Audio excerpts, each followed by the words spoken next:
Today's question is something that actually came up for me and my family in the context of our son's graduation from college. As often happens, these graduations are scheduled for Shabbat, which raises a whole series of halakhic questions, as it did for us, and I'll share two of them, both relating to carrying.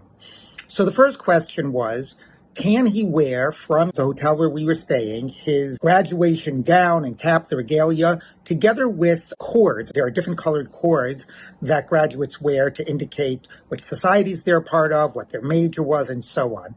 So particularly the cords, would that be like carrying them on your neck? This was actually a very easy question because that's exactly, doing the function of clothing. Clothing is you want to appear in a certain way.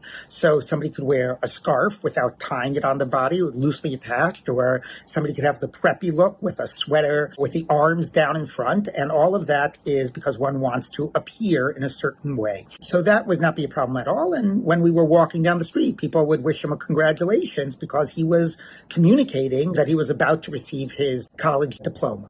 So that's one. The other issue came up in terms of wearing a mask. We didn't know if the ceremony would be indoors or outdoors. There obviously would be a lot of people. So we wanted to have masks ready for us in case it would be indoors. How to get the masks to the location of the graduation. So we wore our masks when we walked from the hotel to the location.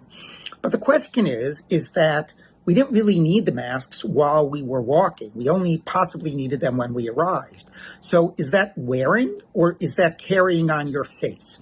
So here, the halacha is that one is considered to be wearing a garment when both it's worn, like on your body, it covers part of your body, and it does the function of clothing. The function of clothing is either appearance, as we said, or protection. So the problem here is the mask does protect, but you don't really need this protection. This comes up in the context of another example of a hat that people would put a plastic cover around it when it's raining to protect the hat. And that's not protecting the body, it's just protecting the hat. So that actually is a problem if there's no eruv.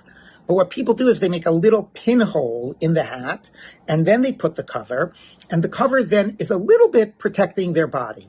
And there are other ways in which this is done in other contexts, where as long as it's doing some of the function of clothing, that suffices. So here too, even though it was not highly needed as we were walking, it was protecting us. It was protecting us from dust and pollutants and who knows whatever germs are in the air, and actually doing the protection of clothing, which is protecting the body. And therefore, it was totally acceptable for us to wear the masks to get to the event. Of course, once we got there, we found out that it was outdoors and wasn't necessary, but it was totally fine to have worn it during our walk.